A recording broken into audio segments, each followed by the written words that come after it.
ចាប់ផ្ដើមដំណើរឃើញភ្ញៀវលើកដៃពីរបង្ហាញអារម្មណ៍សប្បាយរីករាយនៅស្នាមញញឹមពេញមុខប្រាប់ថាដំណើរនេះពិតជាគួរឲ្យរំភើបណាស់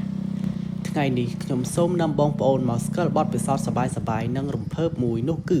ដំណើរកំសាន្តជិះបាគីតម្លៃម្នាក់ត្រឹមតែ$22កន្លះចូលរួមជាមួយមិត្តភ័ក្តិសម្រាប់ដំណើរផ្សងព្រេងជិះបាគីលេងឆ្លងកាត់តំបន់ជនបទស្រុកស្រែចម្ការប្រាសាទបុរាណវាលស្រែថ្ងៃលិចដែលបង្កើតអនុស្សាវរីយ៍ដែលមិនអាចបំភ្លេចបានដំណើរបន្តឆ្លងកាត់ភូមិបង្កើតអារម្មណ៍សាមញ្ញនិងជីវិតជនបទរហូតដល់វាលស្រែបៃតងខ្ចីភ្ញៀវបើកបរយ៉ាងសប្បាយញញឹមមិនដាច់ស្នាមញញឹមបង្ហាញពីទំនុកចិត្តនិងសេចក្តីរីករាយនេះហើយជាសម្រស់នៃការជិះបាគី